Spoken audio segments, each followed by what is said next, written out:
عورتوں کو سورہ یوسف کی تفسیر مت پڑھنے دو، بیٹیوں کو سورہ یوسف کی تفسیر مت پڑھنے دو۔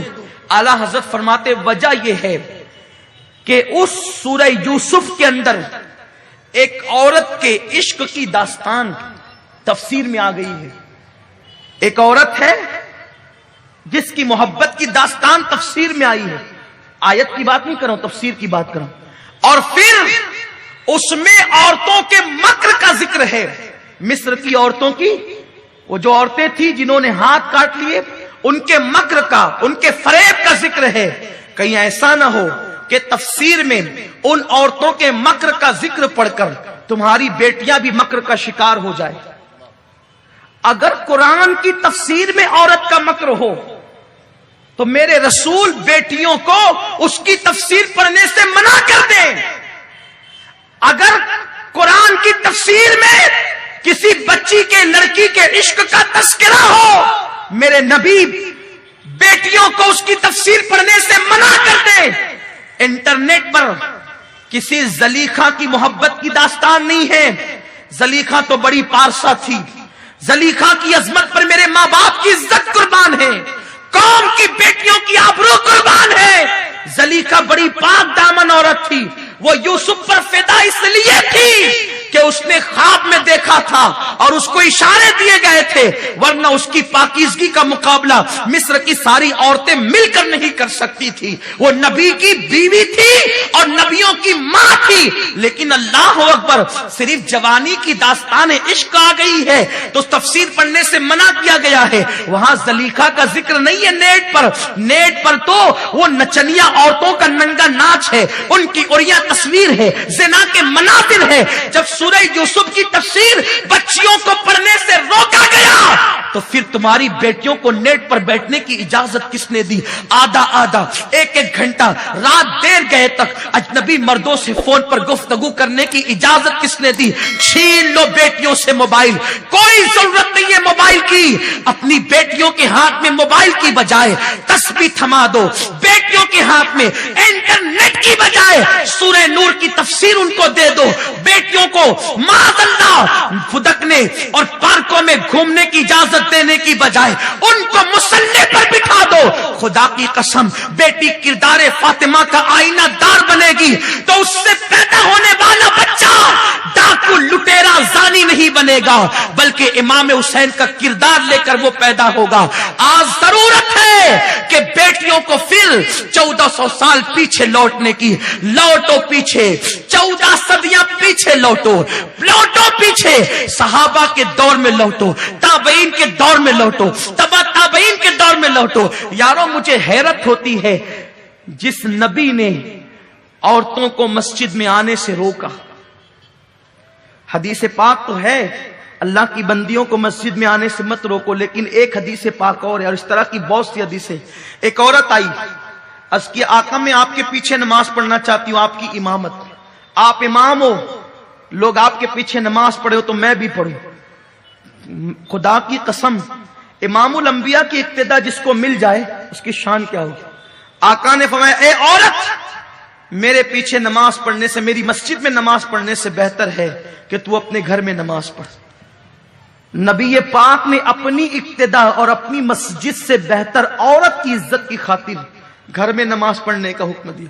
تو جس اسلام کے قانون نے عورت کو مسجد میں آنے کی بجائے گھر میں نماز پڑھنا افضل قرار دیا، اس مذہب کی عورتیں سنیما دیکھنے کہاں جاتی؟ سنیما گھر جاتی، مساج کرانے مساج گاہوں پر جاتی، سروں کو سنوارنے بیوٹی پارلر میں جاتی ہے۔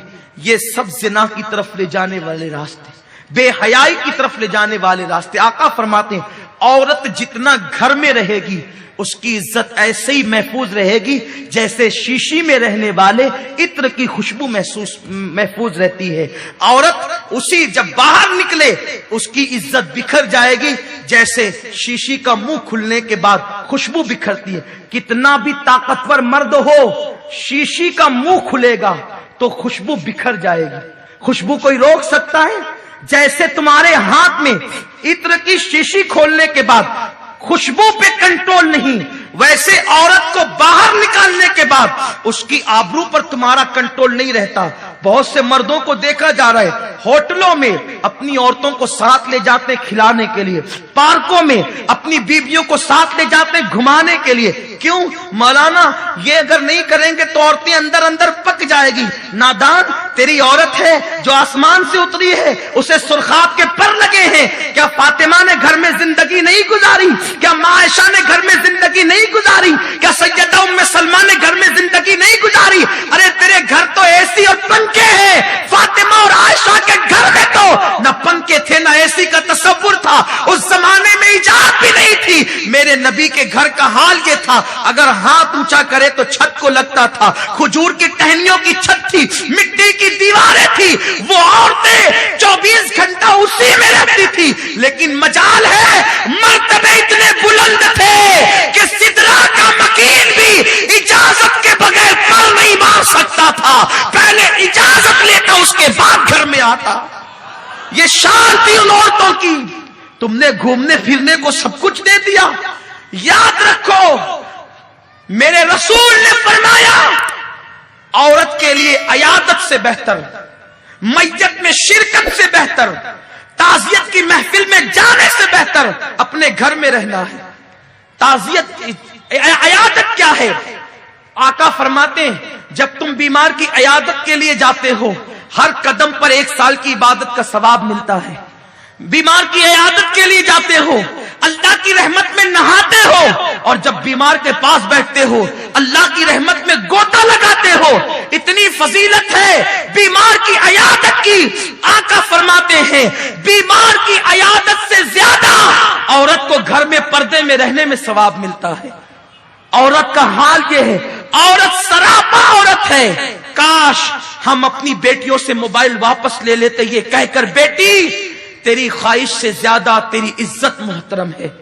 इंटरनेट पर उन्हें बैठने से मना कर दिया जाता, बेटी इंटरनेट पर तेरी ख्वाहिश से ज्यादा तेरी आबरू मोहतरम है। मेरे प्यारे आका अलैहिस्सलाम के प्यारे दीवानों, बस अपनी गुफ्तगू को इख्तिताम की तरफ ले जाते हुए अर्ज करूं, अल्लाह अकबर। याद रखें जिंदगी में मेरी बहनों, कैसा भी मोड़ आ जाए, कैसा भी वक्त आ जाए, कभी पाक दामनी का दामन न छोड़ना, कभी हया का दामन न छोड़ना। कितनी भी मुसीबत आ जाए, कितनी भी परेशानी आ जाए, सब कुछ बर्दाश्त कर लेना, लेकिन आबरू को लुटने न देना। सबसे कीमती सरमाया तुम्हारी आबरू है, तुम्हारी इज्जत है। मेरे अल्लाह ने तुम्हें काबे से बुलंद किया है, काबे की इज्जत से ज्यादा तुम्हारी इज्जत कर दी है। मेरी बहन, तेरे कदमों में मेरे अल्लाह ने जन्नत समेट कर रख दी है। मेरे नबी ने फरमाया अल जन्नतो तहता क़दामिल उम्महात, जन्नत तुम्हारे माओ के कदमों के नीचे है, तुम्हारे कदमों में जन्नत सिमट आई है।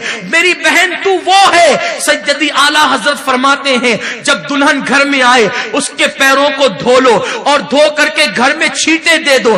जब तक वो दुल्हन तुम्हारे घर में रहेगी अल्लाह की रहमतों का और बरकतों का नुज़ूल होता रहेगा।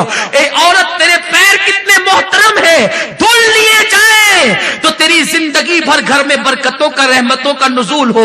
औरत, तूने अपने मकाम को नहीं समझा, तूने अपने मर्तबे को नहीं समझा।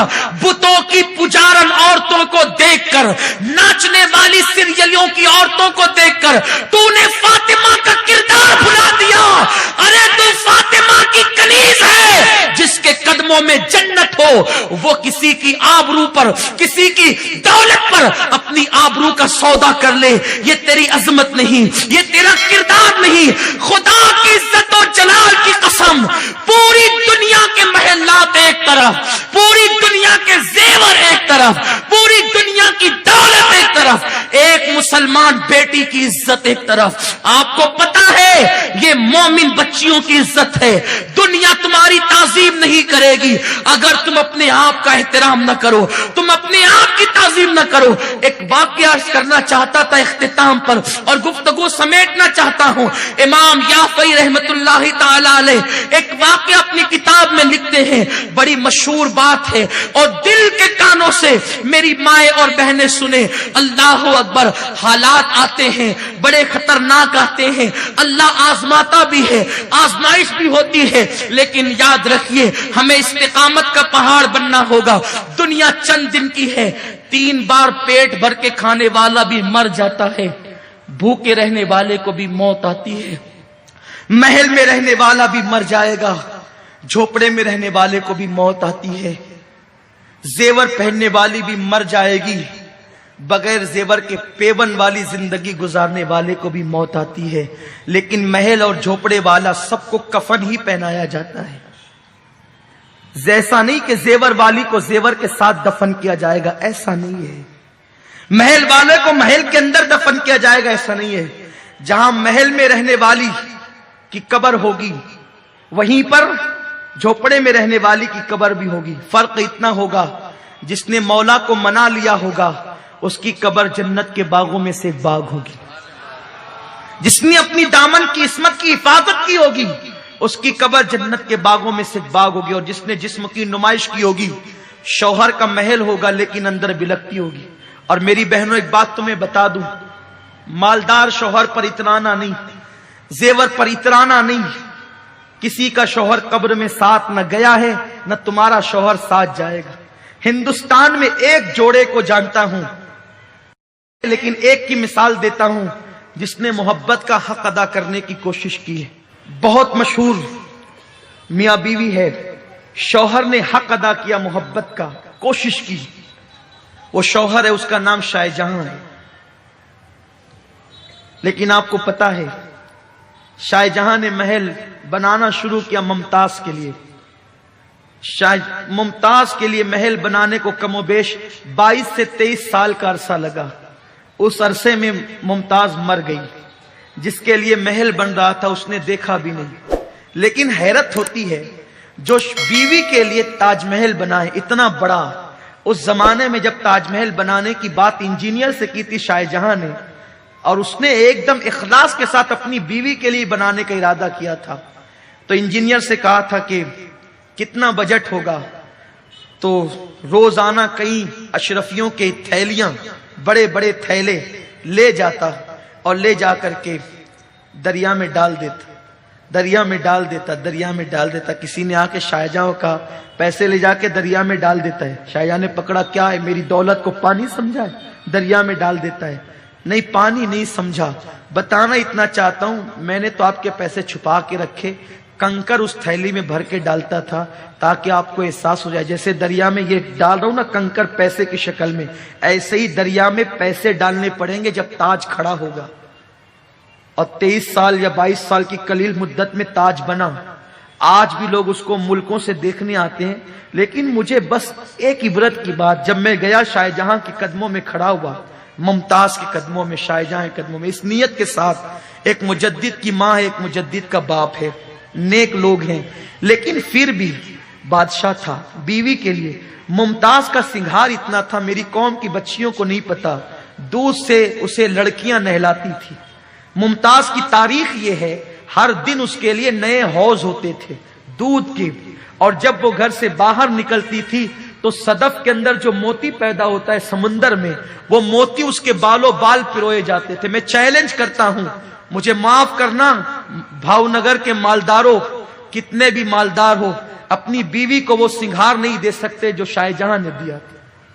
लेकिन हैरत की बात यह है, बहुत मामूली सी बीमारी मुमताज को आई और जलगांव जाए मौत, एक इलाका है उसका नाम जलगांव था। वो जलगांव नहीं जहां पर जो जिला है वो जलगांव नहीं, उससे करीब में एक इलाका है, देहात छोटा सा जलगांव। तो वहां पर बहुत बड़ा तबीब रहता था। बादशाह मुमताज को वहां ले गया, वहीं बहुत मामूली सी बीमारी में उसको मौत आ गई। आखिरी हिचकी ली और उसका इंतकाल हो गया। उसके बाद उस गांव का नाम जाए मौत रख दिया गया, मौत की जगह।